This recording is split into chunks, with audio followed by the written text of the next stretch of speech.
Oi, gente, tudo bom? Tô aqui hoje para falar de um assunto importantíssimo que estão comentando muito, que estão falando muito, que é sobre esse aparelho novo de laser e ultrassom para tratamento da fibromialgia.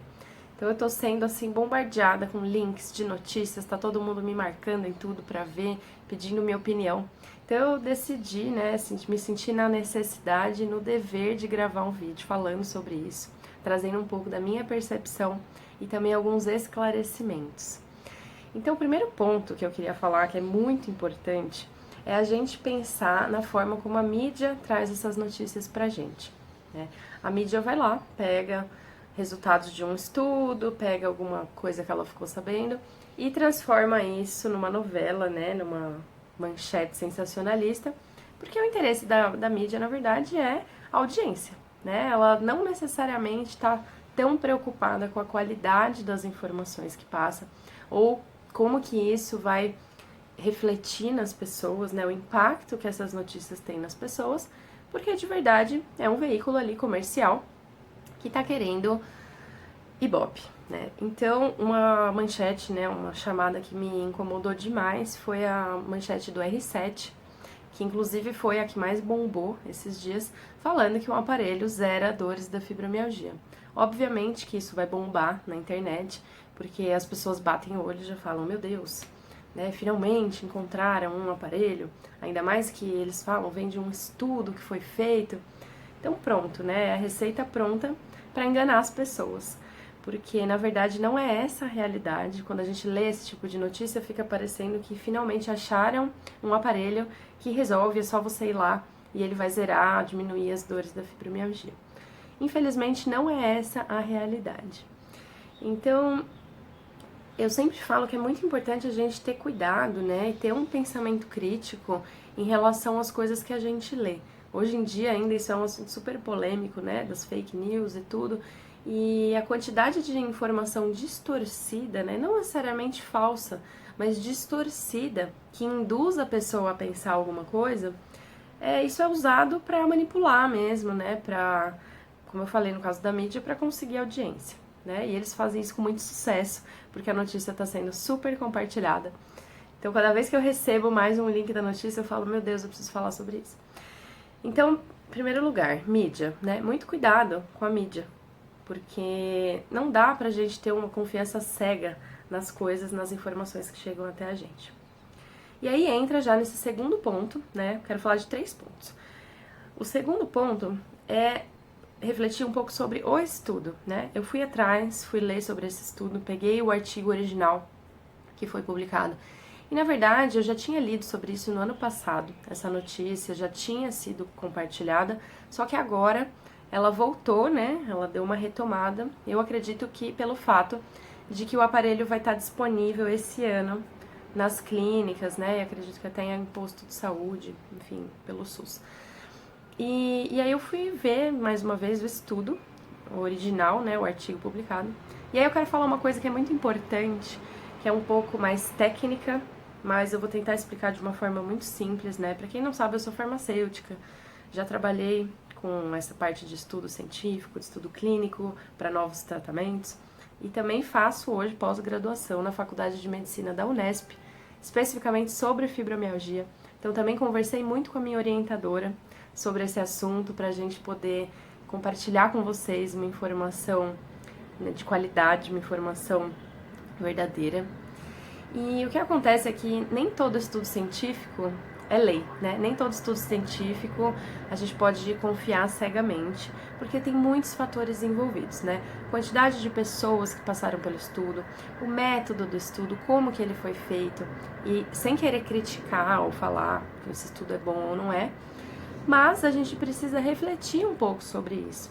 E eu acordei hoje muito feliz, por isso que eu já tinha até gravado esse vídeo, eu decidi regravar, porque a Sociedade Brasileira de Reumatologia se manifestou também em relação a isso. Então reforça muito a minha linha de pensamento e reforça muito o que eu tô aqui querendo falar para vocês, que é que esse estudo, infelizmente, ele não tinha um grupo controle na realização dele, né, no desenvolvimento do estudo. O que isso significa? Quando a gente vai testar um novo tratamento, a gente pega, geralmente, né, um estudo com muita qualidade, um estudo que a gente pode ter resultados mais confiáveis, geralmente a gente coloca 2 grupos, né? Ou mais, mas enfim. De uma forma simples, 2 grupos. Um grupo que vai receber realmente aquele tratamento que a gente vai testar. E um outro grupo que a gente chama de controle, que é um grupo que vai avaliar o efeito placebo. Por quê?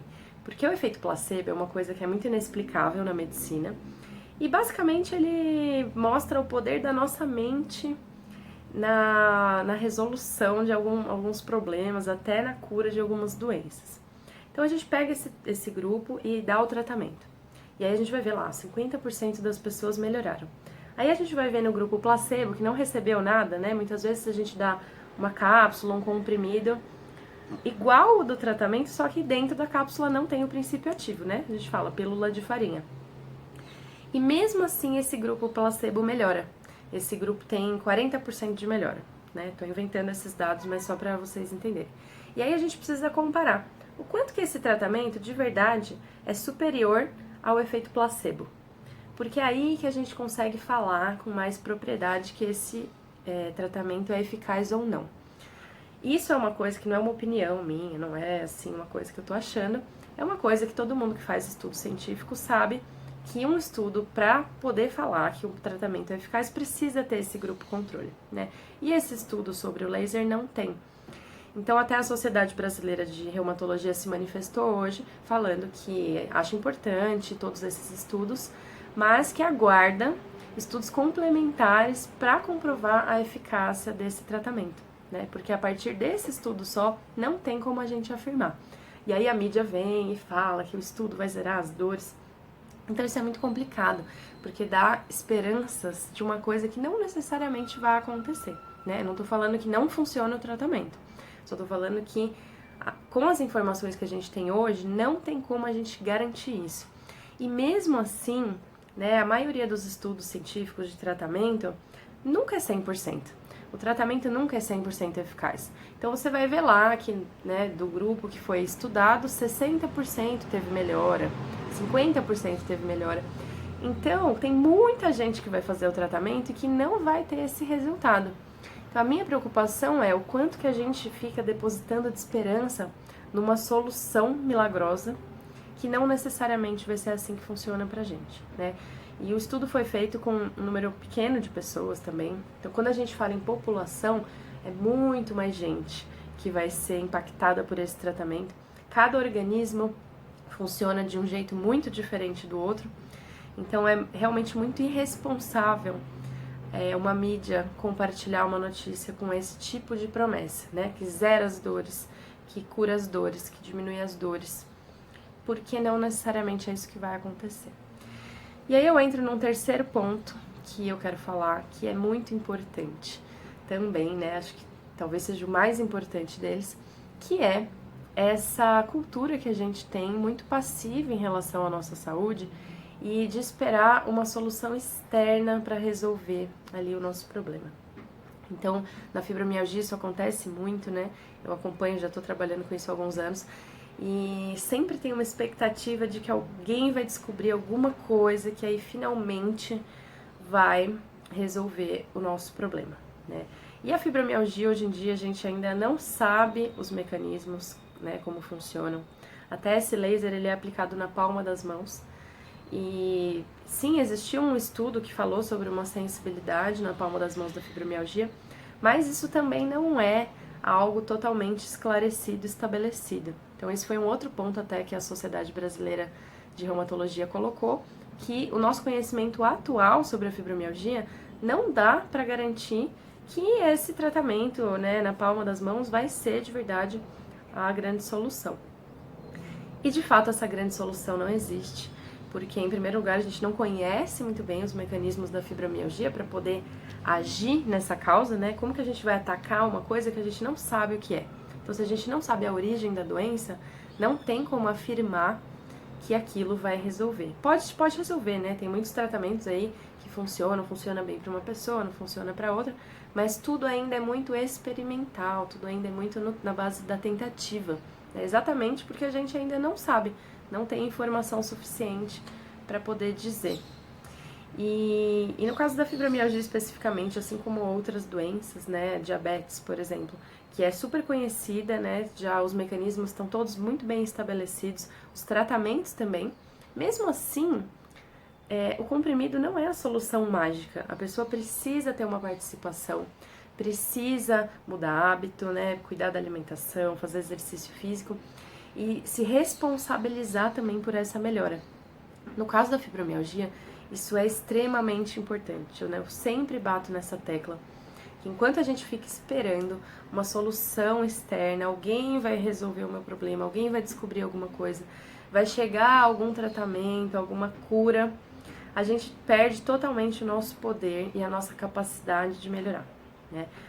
Pode ser que algum dia isso aconteça e aí resolva todos os problemas, mas eu acho muito difícil, porque a fibromialgia é uma síndrome, né? Só o nome já diz, é um conjunto de sintomas. Ela é muito complexa, ela envolve o corpo, a mente, então é muito difícil ter um remédio, um comprimido ou um tratamento que a gente vai fazer e vai resolver todos os nossos problemas. Eu acho muito importante todos esses tipos de tratamento, principalmente os não medicamentosos, os que não envolvem, né, remédios, porque a gente não tem que ficar lidando com aquele monte de efeito colateral. Então eu acho muito bem-vindo, eu acho que a gente sim tem que estudar muito essas novas abordagens, inclusive esse laser, né, tomara que ele realmente funcione muito. E aqui não é questão de que ele funciona ou não, é questão de que a gente precisa estudar um pouco mais sobre isso para poder fazer essas afirmações, né, de que isso vai resolver. Então, é muito importante que a gente participe, né? Eu começo a falar para as pessoas, ó, você precisa mudar, você precisa abrir mão de algumas coisas, você precisa se comprometer. Aí a coisa já começa a ficar um pouco mais difícil, né? Mas, infelizmente ou felizmente, essa é a única solução, né? É o caminho, na verdade não é a única solução, é o caminho para a nossa melhora. A gente se apropriar disso, né? A gente saber que a responsabilidade do nosso bem-estar é nossa. O profissional de saúde pode ajudar, o tratamento pode ajudar, mas no fim do dia, no fim das contas, quem é responsável por isso, né? Quem precisa realmente se engajar e se comprometer com isso é a gente mesma. E a gente já sabe, já tem estudos falando sobre a melhora da fibromialgia com o exercício físico, com a mudança da alimentação, né? Cuidar das emoções, se conhecer melhor. Isso é fundamental para que a gente saiba lidar também com os altos e baixos da doença. Então, não existe pílula mágica, não existe solução mágica, né? Eu acho que a gente deve sim ir buscar. Teve gente já me mandando mensagem que já marcou a sessão de laser. Eu não tô falando que não é pra fazer, que isso não tem nada a ver. Só tô falando que a gente precisa, em primeiro lugar, tomar cuidado com a forma como a mídia passa essas notícias pra gente, como a gente reage a elas. Em segundo lugar, entender que nem sempre aquilo que a gente está ouvindo é exatamente aquilo. A gente tem que tomar cuidado aí com a fonte das informações que chega até nós. E em terceiro lugar, não ficar esperando uma solução milagrosa que venha de fora para resolver os nossos problemas. Essa solução começa de dentro para fora e não de fora para dentro, tá bom? Então espero que vocês tenham entendido aí um pouco do que eu quis falar. Eu vou deixar o link para o comunicado da Sociedade Brasileira de Reumatologia e também para o artigo original, para quem tiver interesse de ler, para poder se informar um pouquinho melhor, tá bom? Então, gente, é isso aí. Sigam o canal aí, acompanhem, curtem, compartilhem, comentem. Eu quero saber também a opinião de vocês. E a gente se vê. Um beijo, a gente se vê nos próximos vídeos.